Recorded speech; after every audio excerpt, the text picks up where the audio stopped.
E pronto, pronto. Valéria, tudo bom, Valéria? Valéria é de Rondonópolis, né? Não, eu sou de Goiânia, Marcos. Bom dia. Goiânia, bom dia. Daqui a pouco chega o Sérgio aí também de Goiânia. Sim, sim. Legal. Então, eu posso divulgar o seu trabalho no meu Instagram? Claro que pode. Só esse Tá. grupo que não, porque a gente já esgotou as vagas, tá? Sim, mas geralmente eu divulgo os trabalhos aonde eu estou. Eu vou apresentando para as pessoas e com quem, o que que a gente está Claro, fazendo. pode sim, pode sim. Tá. Até eu tinha conversado com o pessoal do LabPsique aí da PUC, Sim. para fazer o lançamento do livro aí em Goiânia, mas aí eles não têm investimento, não tem verba. Eu falei, gente, mas eu não cobro nada para ir, né? Eu só levo os livros e vende e tal, mas aí eles ficaram assim, falei, Olha, nós temos aqui a Clínica Dimensão, onde eu aprendi psicanálise, onde assim, é uma referência para nós. Ela é uma editora também, de repente é um contato importante, o Marco. Eles fazem eventos, eles divulgam. Vários professores meus de São Paulo vieram lançar livros aqui. que legal, dá uma olhada, vê se é possível, né? Porque o Sim, pessoal, acho que é uns 40 alunos mais ou menos que vão participar. A minha aula lá vai ser online, né, em dezembro. Depois eu passo sim. para vocês, eu vou ver se eu faço no Instagram também. Eu posso passar para você o telefone também da Dimensão. É uma clínica, um instituto de psicanálise, né? Então, e é uma livraria e uma editora. Então, é lá que eu fiz meus cursos, né, do SEDES, do COGEAI, de São Paulo. Então, eles estão sempre promovendo eventos. Que legal. Gente, vamos lá então. Deixa eu abrir aqui o texto de hoje. Eu acabei de encaminhar para vocês, tá? No, no grupo, para quem ainda não tem. Ah, Fernanda, deu certo? A Fer falou que estava com problema aqui no celular, né? Hum. Temos muitos colegas novos. É um prazer estar com vocês aqui. Vamos ver se vão gostar da dinâmica do grupo, né? Aqui, ó. Pronto. Estão enxergando o artigo? Sim? Ótimo. Sim. Pessoal, é o seguinte, né? Vamos lá, algumas explicações. Esse grupo já está acontecendo já desde o começo do segundo semestre, mas nesse exato momento nós estamos fazendo um início de trabalho, tá? A partir da leitura desse artigo na terça-feira e às quintas-feiras vai começar o meu livro, né? Nessa quinta-feira especificamente vai começar sobre, a gente vai trabalhar ali a, a parte da introdução, né, que foi da Fernanda Samico, e aí depois a gente vai discutir um pouquinho, aí vai começar a fazer a leitura comentada do livro, tá? Qualquer dúvida que vocês tiverem, podem ficar à vontade para perguntar. O grupo não tem um começo, meio e fim, né? A gente vai até onde der para ir. São muitos textos, então eu trabalho mais ou menos a ideia da gente poder trabalhar ali com a perspectiva de uma formação continuada, né? Uma formação teórica e continuada, que seja sustentável, né? E que tenha aí a troca com vocês. Vocês têm liberdade para entrar e sair do grupo quando quiserem, né? Não é nada assim colocado como, tem que fazer parte, não, né? Não passa por isso. E outra coisa também, em alguns momentos eu não estou participando, tá? Como foi na última quinta-feira, e provavelmente vai ser na próxima, não nessa agora, na outra, que eu vou estar viajando.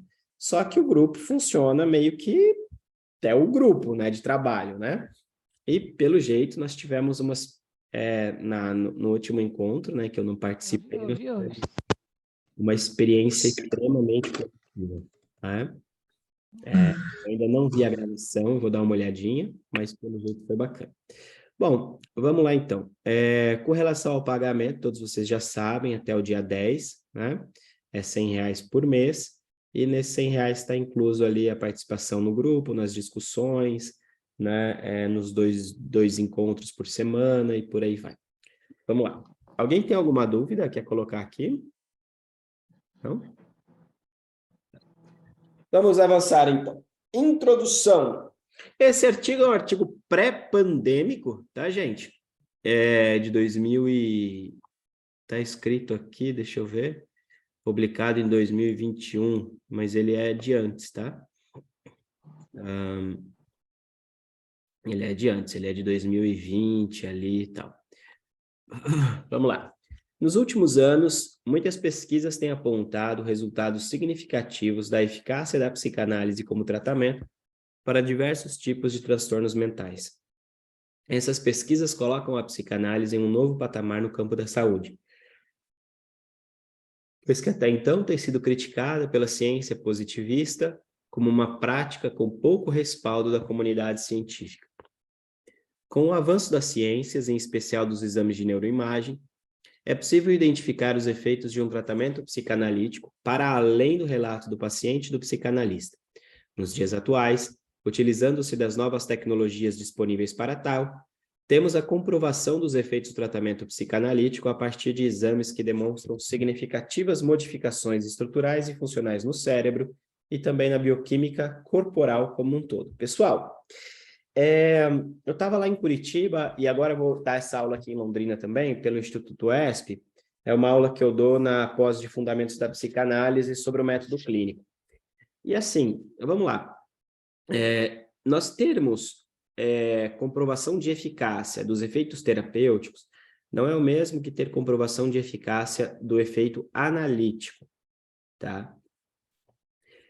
A princípio, nós temos duas diferenças importantíssimas no campo da psicanálise.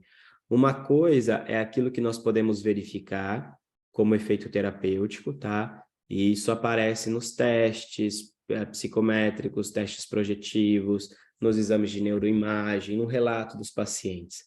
Outra coisa é aquilo que nós podemos verificar como efeito analítico. No que toca às questões referentes ao efeito analítico, aí nós temos um problema. Por quê? Porque somente a teoria psicanalítica pode dizer se houve ou não houve um efeito analítico. Percebem? Somente a teoria psicanalítica pode dizer, a teoria psicanalítica pode dizer se aquele trabalho é ou não é uma psicanálise. E aí não adianta tentar inventar teoria, né, para justificar o seu fazer e dizer que está fazendo psicanálise quando está fazendo psicoterapia, quando está fazendo qualquer outra coisa, né? Então, me parece cada vez mais importante, né, não apenas que nós estejamos atentos a essas diferenças, mas também que nós possamos reconhecer e acolher, né, que existe um tempo na análise que talvez os efeitos terapêuticos sejam mais do que algo que aparece como ganho secundário, mas necessário para a manutenção do tratamento. Tá? No presente artigo, outra coisa, né? Não é porque um efeito terapêutico, que pode ser a produção de um bem-estar para o paciente, né, é necessário ao tratamento, que nós vamos colocar isso como objetivo de uma análise, ok? Isso tem que ficar muito claro. O objetivo de uma análise é sempre para o Freud, desde o começo até o fim, a suspensão do recalque, para o Lacan, a formação do analista. Que a partir desse nosso trabalho, né, nós possamos encontrar efeitos terapêuticos e até em alguns momentos, né, produzir efeitos terapêuticos para manutenção da análise ou para entrada em análise como tal, que é outros 500. E eu aposto muito nisso, né? Quando o paciente chega muito angustiado, né, ou muito deprimido, o trabalho que nós vamos fazer não é um trabalho assim de aquele trabalho já, né? Sessões de 5 minutos, né? Longe disso. Tá? Vão ser trabalhos ali das entrevistas preliminares mesmo, né? E às vezes durante a própria análise o mal-estar vem, e é esperado que venha. Freud deu o nome disso de neurose de transferência. né? Em Recordar, Repetir e Elaborar, o Freud faz um trabalho muito legal sobre isso. O Lacan, com o Nobo Romeano, quando ele coloca lá na inibição, sintoma e angústia, aquilo lá pode orientar para a gente, né? O nosso fazer clínico. Às vezes aparece uma inibição no decorrer do tratamento, como nós vamos intervir? Lá em Rondonópolis, eu fui convidado pela Graziele Lemes, né?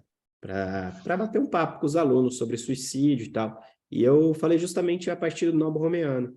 Como intervir a partir de uma inibição, de um sintoma e de uma angústia? Né? Por que intervir por essa via e não por outra?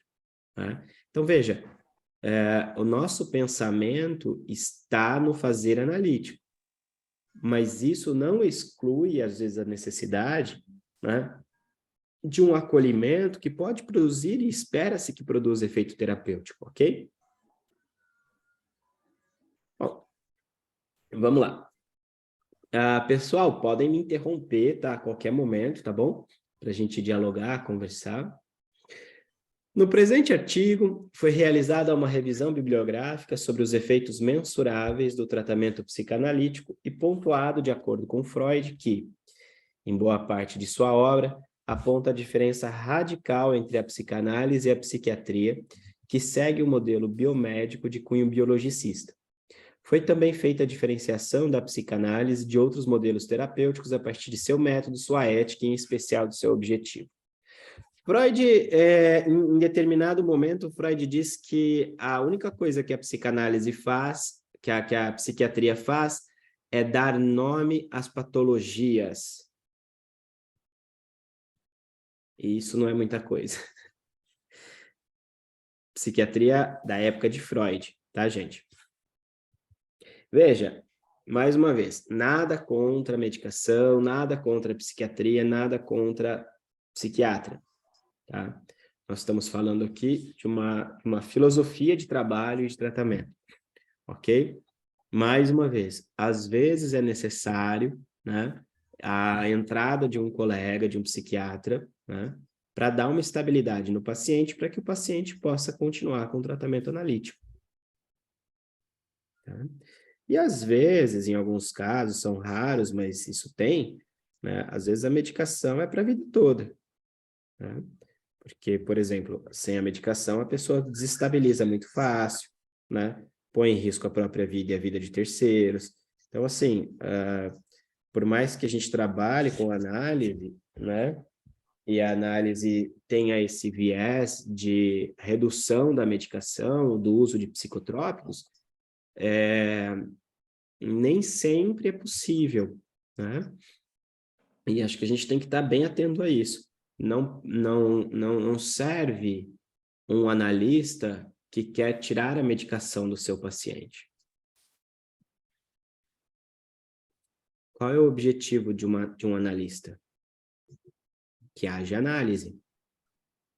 Se vai ou não vai tirar a medicação, isso vai ser com o paciente e com o psiquiatra. Percebem?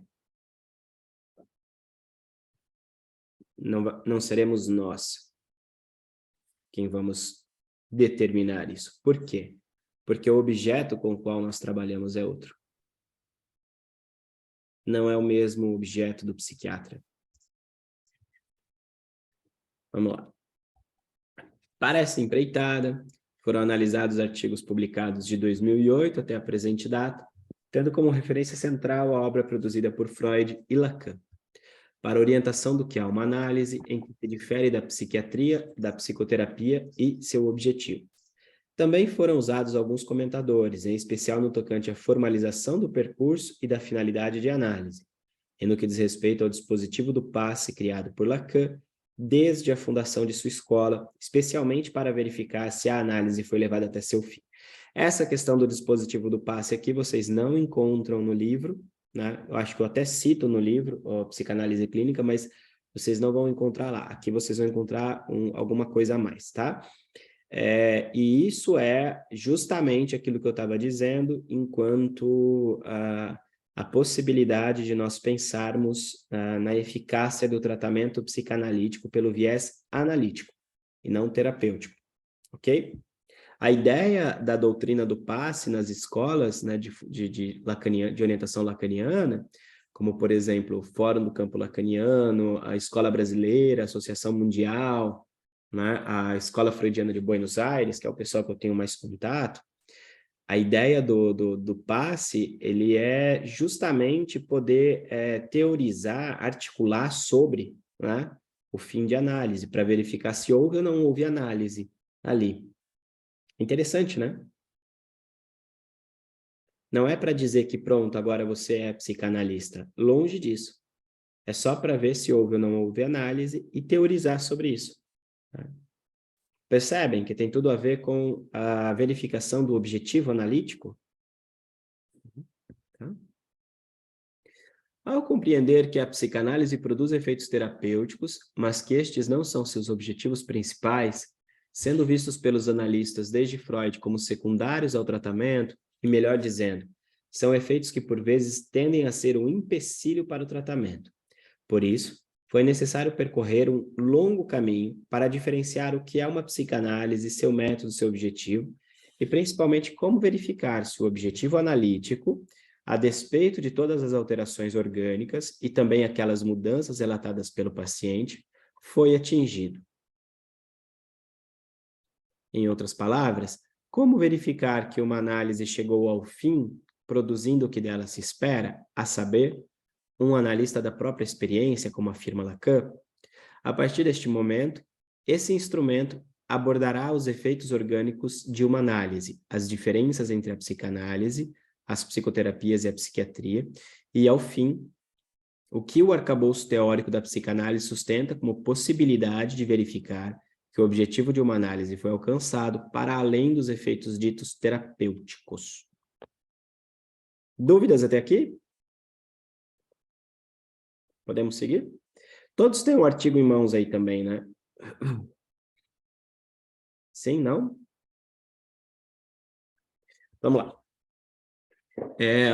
A psicanálise cura?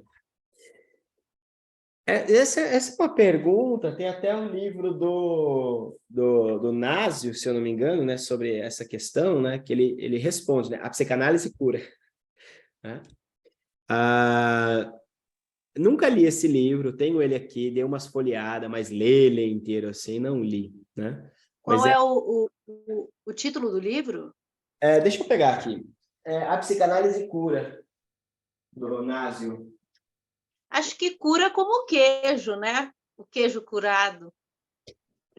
Então, Carla, nós vamos ver aqui mesmo, né? Cura como cura mesmo, né? Aqui, ó. Sim, a psicanálise cura. Né?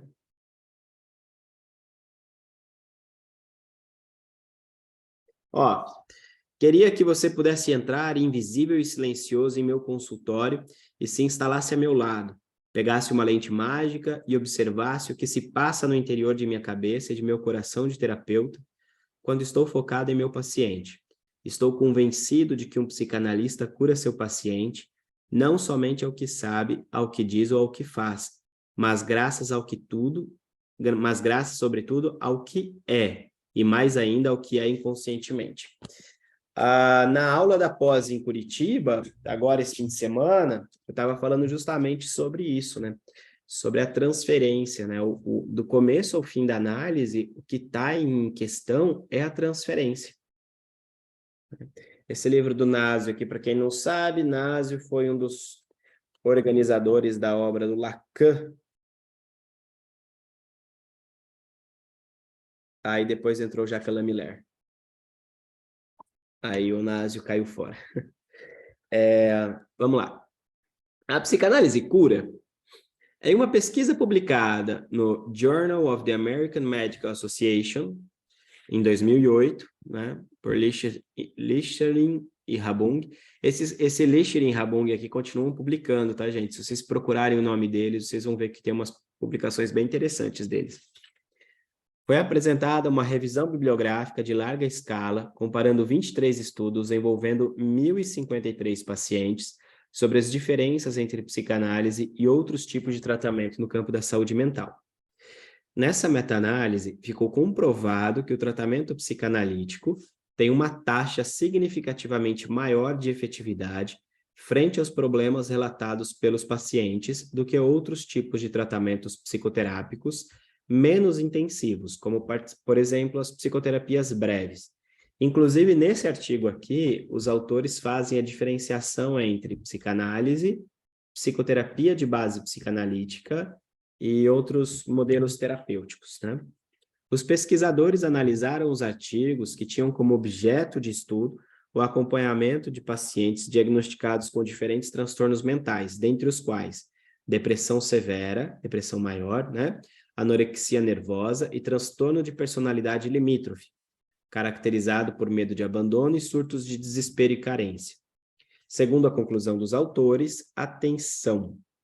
O tratamento psicanalítico demonstrou efeitos significativos e os pacientes gozavam de uma certa estabilidade que aumentava significativamente entre o fim do tratamento e as posteriores avaliações realizadas. Ou seja, mesmo após o fim do tratamento no campo da psicanálise, do tratamento psicanalítico, os efeitos continuam acontecendo.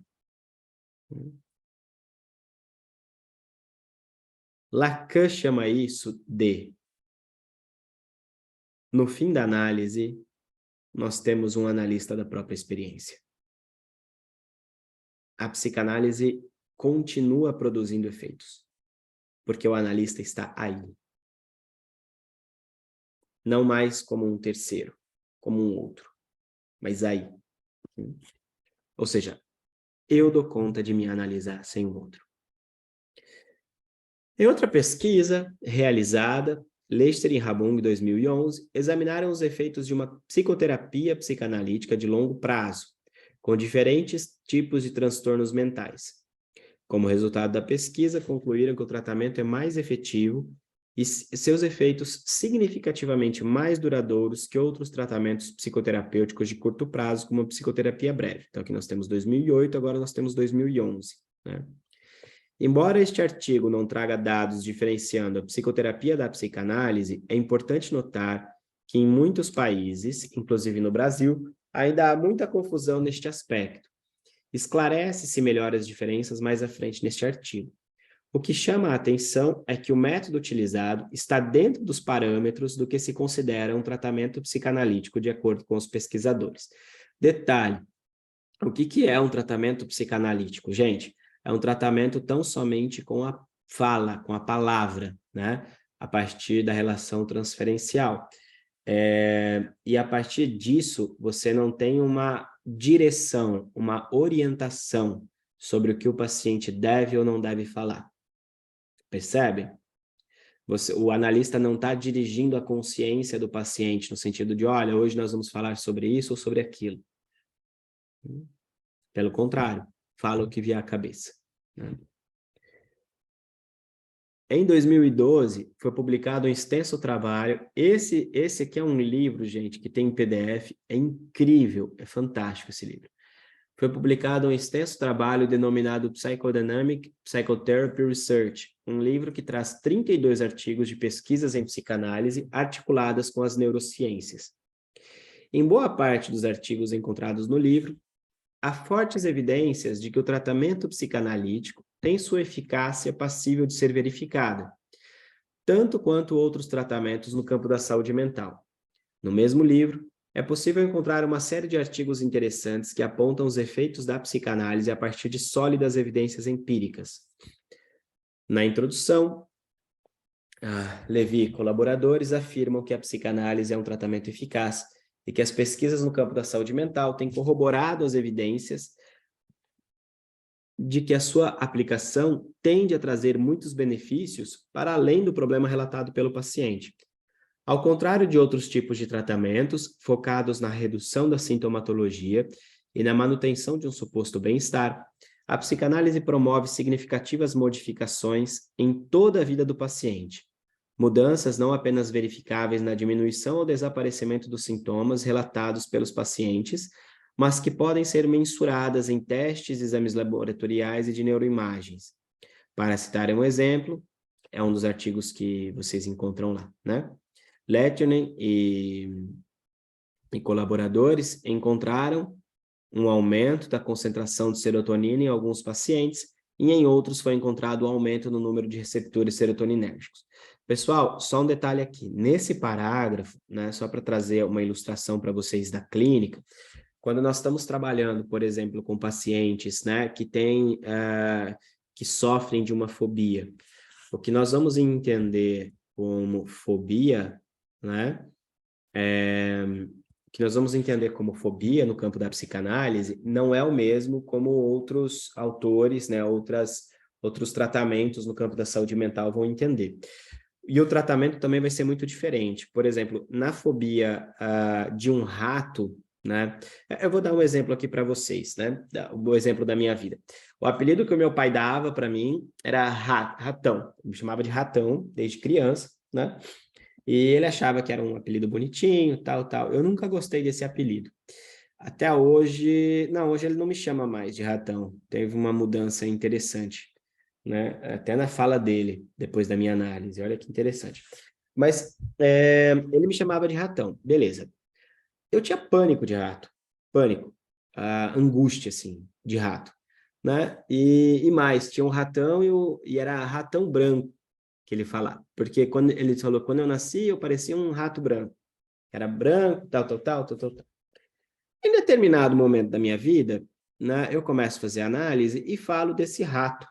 E falo desse rato que eu não conseguia ver, eu não conseguia sequer imaginar, que eu entrava em pânico, né, quando eu ia dormir na casa da minha avó e tinha pesadelos, porque lá na minha avó, em Barra Velha, ela morava no primeiro andar, e atrás, assim, do apartamento dela, né, tinha tipo um restaurante, assim. Então, vira e mexe, os ratos subiam, né, e apareciam ali no banheiro, uma vez eu fui pro banheiro e eu vi um negócio se mexendo, correndo, né?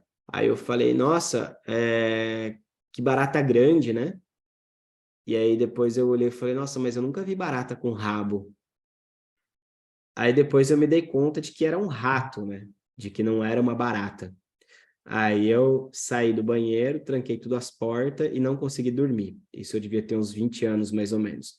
Era uma fobia, assim, absurda sobre aquilo, né? Em análise já, eu começo a trabalhar essas questões e faço a ligação absurda do medo do rato, do pânico do rato com o rato branco, né?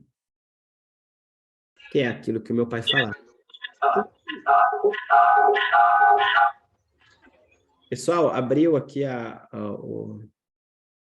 isso. Conforme eu ia falando disso em análise, né, muitas coisas começaram a cair, mas aparecem no meu corpo algumas manchas de vitiligo. E a vitiligo deixa a gente branco, né? E começo a trabalhar isso em análise. Trabalhando isso em análise, então, cai esse lugar de rato branco, né, que tinha um amor-ódio aí, né, na relação do meu pai comigo e de mim com meu pai, o amor-ódio, né? Estou trabalhando aqui um termo lacaniano bem interessante. Começa a cair isso e cai também a vitiligo, né? Então, eu estava com uns brancos já aqui em volta da boca, tudo. É claro que faz tratamento com pomada, tal, na época, né? E depois, nunca mais tive. Então, olhem que interessante, né? Não tive nem a vitiligo, nem mais o pânico, o pavor de rato, nem mais problema com meu pai nesse sentido. Nesse, né? Em outros a gente vai ter, porque psicanálise também não faz milagre, né? Mas notem, que interessante, o pânico, a fobia do animal rato não tinha absolutamente nada a ver com aquele ratinho com o qual eu tive algumas experiências na infância e que aparentemente foram traumáticas. Como, por exemplo, um rato invadindo, né? Porque o rato invadiu o jantar de Natal da família da minha mãe lá na casa da minha avó e todo mundo começa a correr, todo mundo gritar. Acho que eu não tinha nem 5 anos na época, né?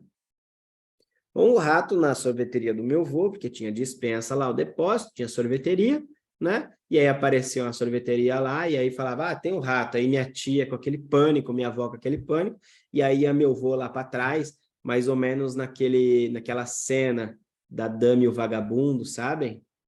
Que é mais ou menos na época em que tudo aquilo aconteceu era o desenho que eu assistia da Dama e o Vagabundo, e aquele rato enorme atrás da cortina, né? E o vagabundo lá. Notem que tem... Nossa, se a gente for ver, né, o problema do transtorno mental, né, é aquilo que Freud escreve num texto fantástico dele, né, que é A Dinâmica da Transferência, né? E ele coloca uma nota do rodapé, de rodapé. Eu vou pegar aqui para ler com vocês.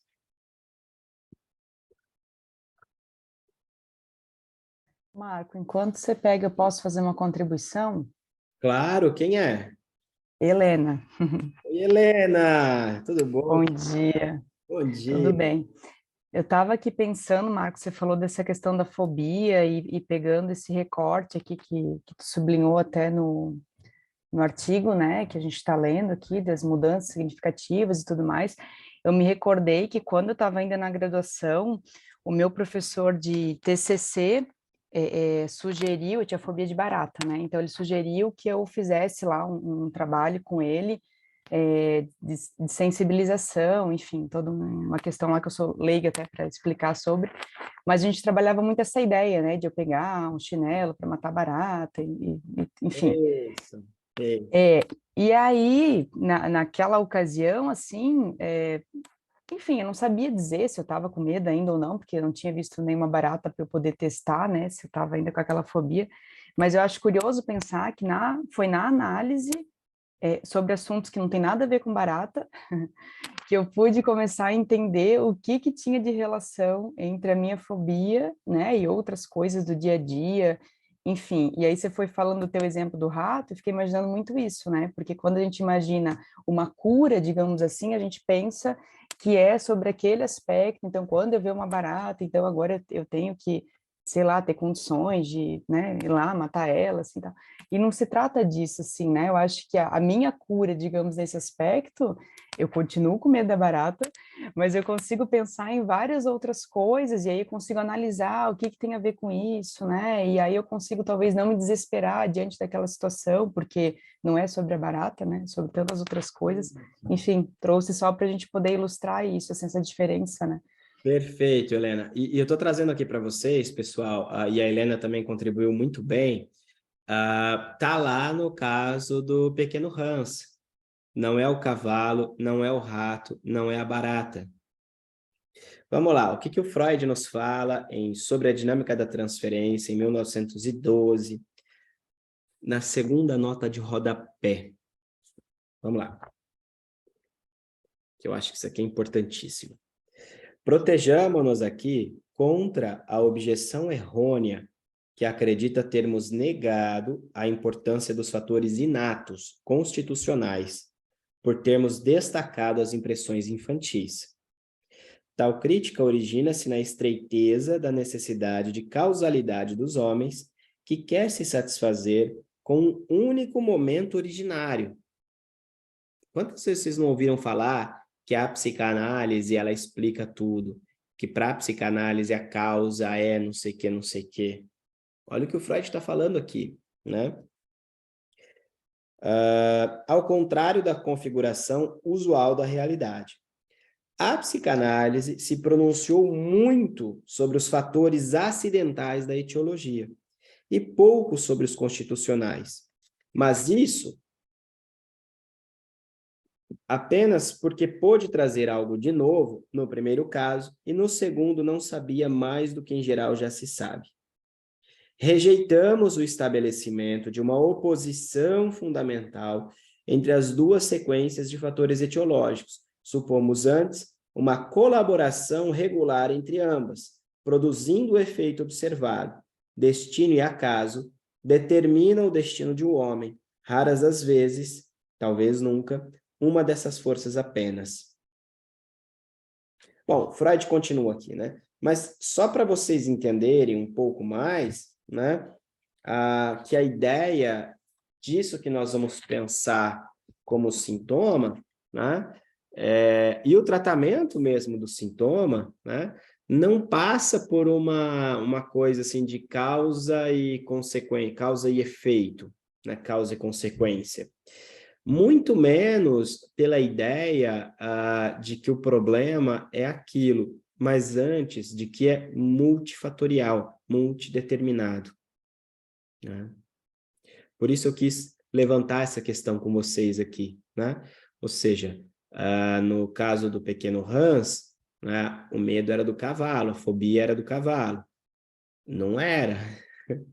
Né? Ou seja, aparece o cavalo como uma representação de alguma outra coisa, né? E nessa representação, a Helena falou muito bem aqui agora, né? Nessa representação, tem uma série de outros elementos que ficam ali, de alguma maneira, condensados. O termo que o Freud usa é isso, né? Condensação. Fica condensado ali naquela representação. Lacan, por outro lado, vai dizer que o sintoma tem o estatuto de uma metáfora, ou seja, o sintoma é metafórico, ele diz de, não é, ele diz de alguma outra coisa. Bom, alguma dúvida aqui, pessoal, que eu acho que isso é extremamente importante, né, para a nossa clínica, né? A gente ter essa dimensão, tá? E essa compreensão muito clara de que tudo aquilo que aparece para a gente enquanto causador de mal-estar, de sofrimento, né, não deve ser confundido como aquilo que de fato é, mas deve ser pensado, antes de mais nada, como uma representação, né, que foi construída permitindo ao aparelho psíquico, de alguma maneira, se organizar. Tá? E se trata de uma representação. Se é uma representação, é porque a coisa mesma não está ali. Percebe? Marco, Oi. me fez pensar até Oi. Me fez pensar até porque algumas pessoas têm um medo, falam lá, por exemplo, eu já escutei falar, eu tenho medo de cachorro, né? Um exemplo.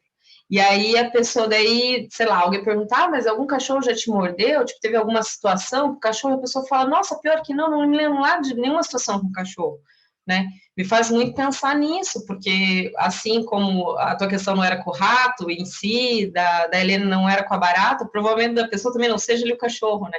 E seja aí nesse campo, justamente. E acho que fica mais claro quando isso acontece, né? Porque a pessoa não sabe nem dizer, tipo, não tem situação relacionada. Tipo, no teu caso, teve o rato que invadiu a festa, né, e tal. Mas tem pessoas que não sabem dizer de situação alguma com aquele objeto que causa fobia, né?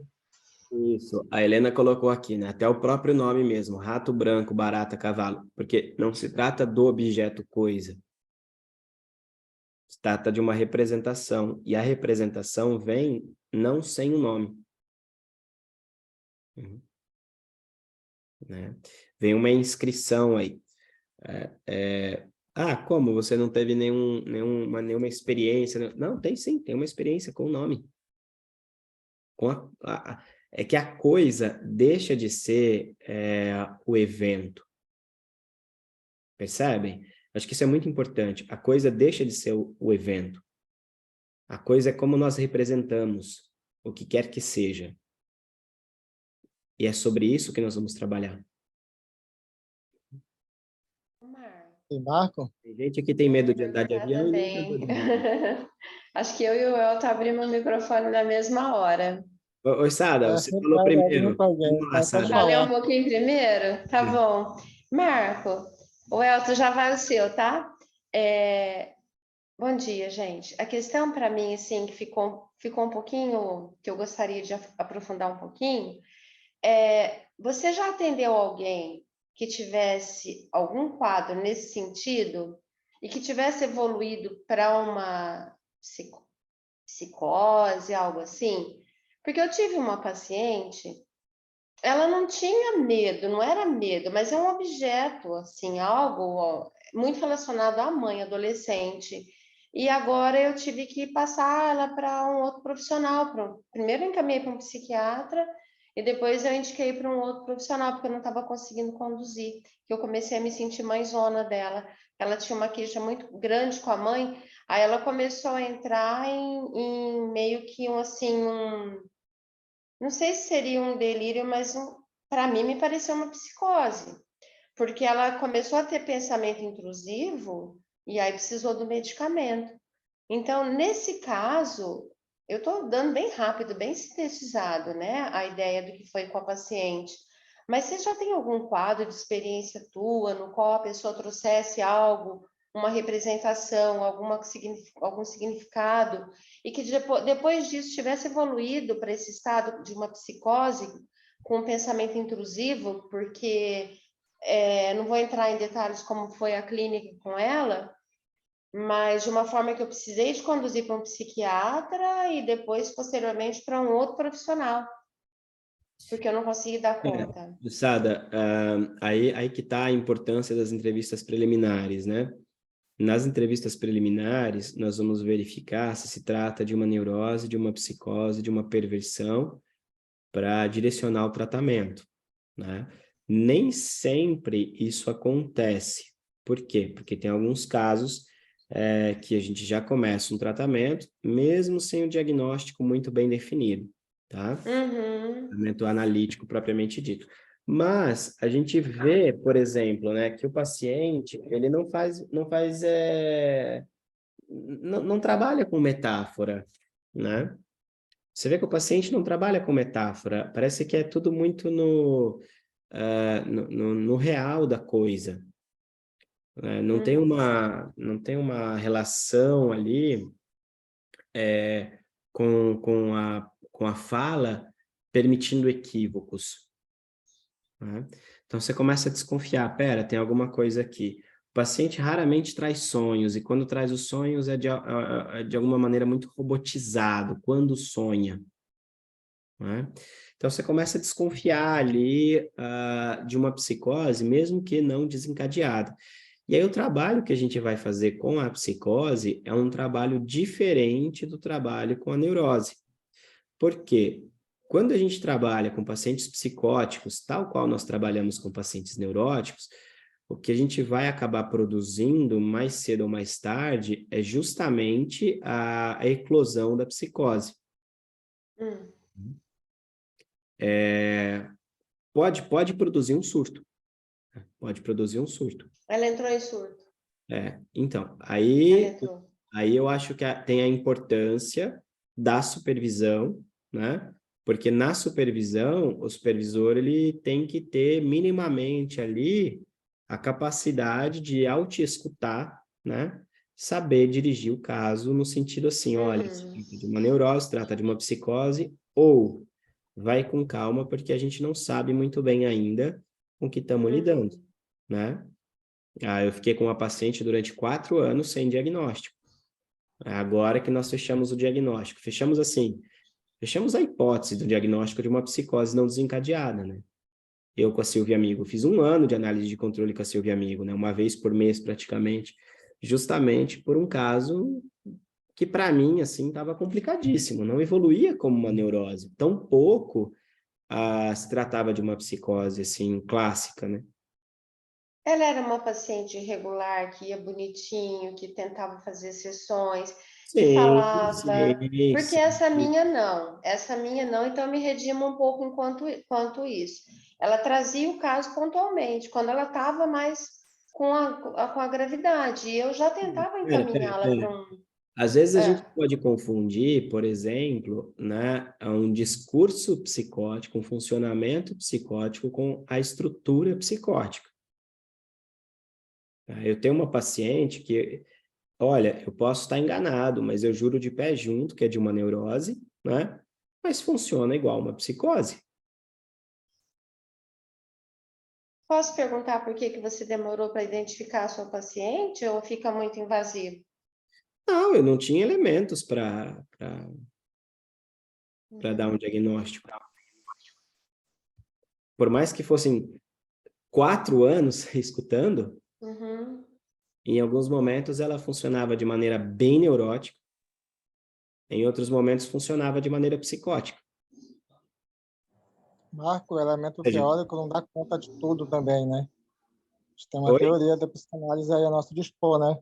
Mas ela não dá conta de tudo. Vai ter casos que a gente vai ter que ir para a criação de alguma coisa, né? Sim, Elton, mas se a gente não se ampara a teoria, a questão é que o analista, né, acho que não é a analista, a psicanálise que não dá conta, né, daquilo que chega na clínica. Eu acho que são os analistas que não dão conta, e tudo bem não dar conta, né, afinal de contas, estamos aí como pessoas também, né, não precisa dar conta de tudo. Por outro lado, né, eu nunca tive um trabalho assim com psicóticos, né, mais frequente. A minha clínica sempre foi da neurose. No entanto, eu tive já alguns pacientes psicóticos e as intervenções foram bem interessantes, bem diretas, né, eficazes. Mas ali não, né? Ali não. Então, assim, ela vinha, ela fala, ela vem, né? Ela fala, ela trabalha bastante, assim, né? Ela está saindo de uma posição de... eu vou dar um exemplo aqui para vocês, né? Essa paciente, eu estava trabalhando com ela e ela não me pagava as sessões porque não tinha condição nenhuma de pagar, né? Entrou na pandemia, ela ficou sem emprego e tal. Aí, agora, em um determinado momento, ela conseguiu voltar a trabalhar, voltar a receber. Em uma sessão, ela falou assim para mim: eu não quero que as pessoas tenham dó de mim. Eu não sou uma coitada. Aí eu levei isso para análise de controle e com a Silvia e decidi, então, né? Veja, amparado pela teoria, né?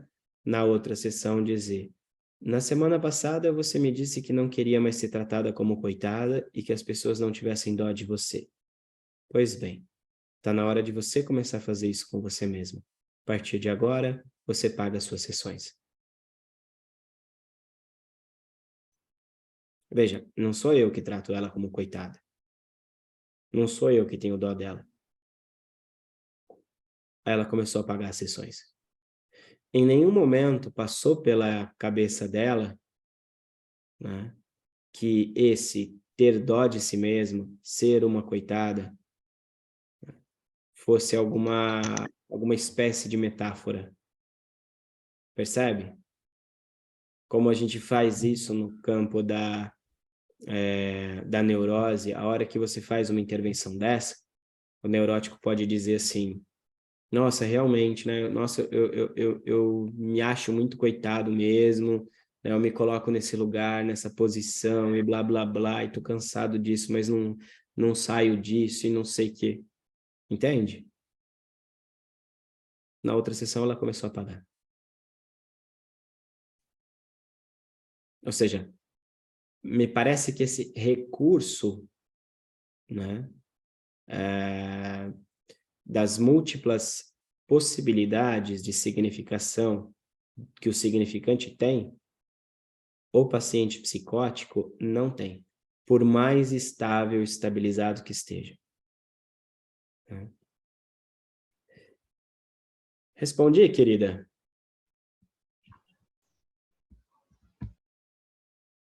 O Elton tinha uma pergunta também.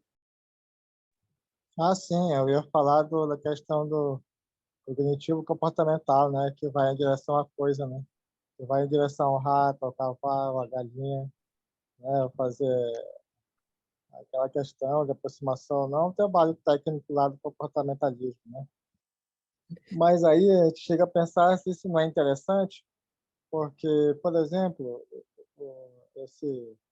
a pessoa, o sujeito, não tem intenção de mexer, não tem desejo de mexer nessa representação, né? Então, Então, parece que o comportamentalismo, essa área aí, cai bem aí, né?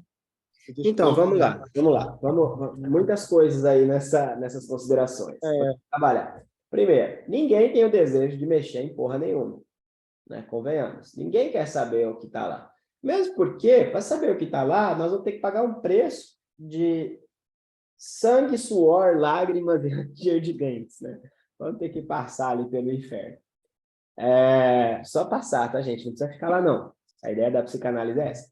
Por outro lado, se você tem, por exemplo, uma pessoa, né, que de repente foi promovida a um cargo e morre de medo de andar de avião, nunca andou de avião, e ela foi promovida a um cargo na empresa onde ela precisa andar de avião, nota que talvez, tá, Ao encontrar um profissional que trabalha com essa ideia de dessensibilização sistemática, você vai ter ali, quase como certeza absoluta, a transformação daquele sintoma em outra coisa, tá? Mas, né, como é o caso que eu ouvi uma vez, de um cara que ele tinha muito medo de andar de avião, então ele bebia antes de andar de avião, ele entrava no avião, tomava um comprimidinho e fazia a viagem dele muito tranquilamente, dormindo, né? E aí a aeromoça acordava ele quando ele chegava, ele saía do avião, e para ele isso era suportável. Independente se esse foi o efeito de um trabalho de análise ou não, me parece que as pessoas precisam, às vezes, desse tipo de intervenção para alcançar efeitos que permitam a eles a dar conta de uma demanda da vida, né? Percebe? Agora, é óbvio que isso, mais cedo ou mais tarde, fracassa, como a gente viu aqui mesmo no artigo, né? Os efeitos mais duradouros nós vamos encontrar no tratamento psicanalítico, não em outros tratamentos no campo da saúde mental, né? Agora, existem efeitos também, né? Não podemos negar que os outros tratamentos também têm a sua eficácia. A questão é que a eficácia a que nós estamos nos referindo nesse momento é uma eficácia terapêutica. Isso, psicanálise alcança, comportamental alcança, cognitivo comportamental também alcança. Agora, e os efeitos analíticos? É sobre isso que talvez seja mais interessante a gente começar a discutir, né? E tem a ver até, né, Marco, com a questão ali do nome que a gente estava falando, não necessariamente do objeto, né? Então, quando eu falei ele de barata, eu fiquei pensando, né? Coisa barata, né? Será que eu tenho fobia de coisa barata? Então, quando falou ali de cavalo, eu fiquei pensando, né? Cavar o quê? Né? Então, assim, fobia de cavalo. Cavar Cavalo. onde?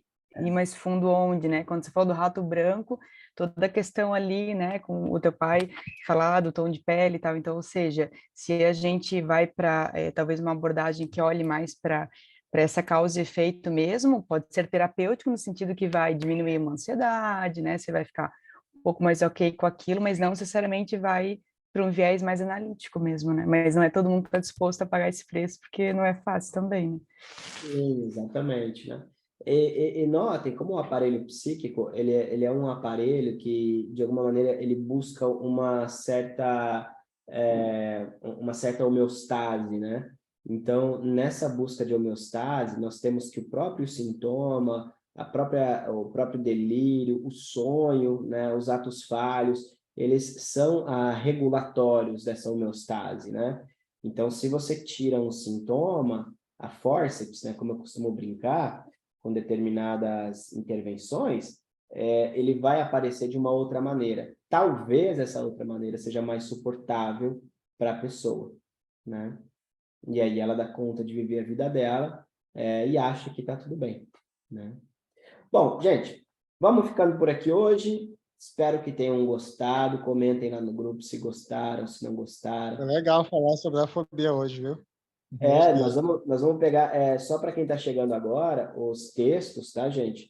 São elementos para a gente poder discutir, tá? Então, assim, por mais que nós façamos a leitura comentada do texto, né? Nós não ficamos presos ao texto. A ideia, inclusive, não temos nem prazo para terminar a leitura, né? Nós vamos lendo. Se encher o saco também, a gente pega outro e toca o barco, tá? A perspectiva que é a proposta, né? É que a gente possa pensar a clínica contemporânea a partir disso daí, tá bom? Gente, muito obrigado, espero que tenham gostado. Comentem lá no grupo se gostaram, se não gostaram, tá bom? E até